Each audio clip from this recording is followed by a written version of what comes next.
Alright, so now we're going to look at our entry to take a Kimura lock. So from here, I'm looking to isolate one of Scott's wrists. It would be really easy if he had bad habits and he put his hand on the floor. That would be ideal for me. But here, a lot of times, I can utilize his framing on me to be able to get wrist control. So there's a couple different ways you'll do it. If his hand was higher, I would go to the inside of his hand, work my way down to the wrist. If he's straight right here with his elbow on the inside, I can go to the wrist here. But the main thing I'm looking for isn't to have full control of the wrist right away. What I'm looking to do is separate his elbow from the side of his body here. So how I'm going to create that opportunity, I'm going to unlock my guard, keep my knee pinched in towards his rib cage. My other foot's actually going to step on the floor next to his leg, and I'm pinching that knee in as well. Now I'm going to take my knee and I'm going to start driving it towards his armpit. Okay, now if I do that correctly and the setup is right, it should start to separate his elbow to now where I can get a really good bite on his wrist. Now I'm not trying to just reach and connect here. What I'm trying to do is bring my chest to his arm. Once I get my chest to his arm, I'm creating the figure 4 here, grabbing my own wrist.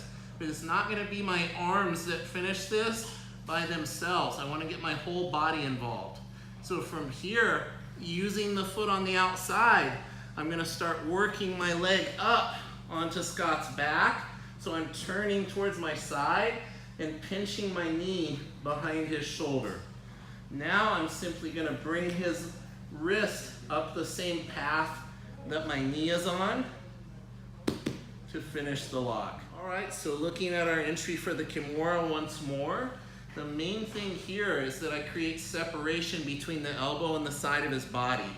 If I catch my partner with his elbow already out where I can get a hold of his wrist here, this is great. I can go right into my technique. But generally somebody with a little bit of training is going to have that elbow to the inside. Now at this point it may be difficult to get a good hold on his wrist.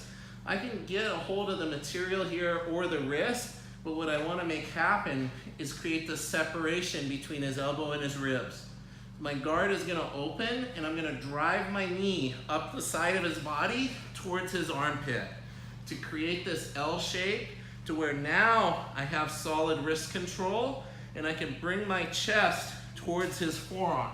Once I establish that, I have the figure 4. I'm holding his wrist and holding my own wrist.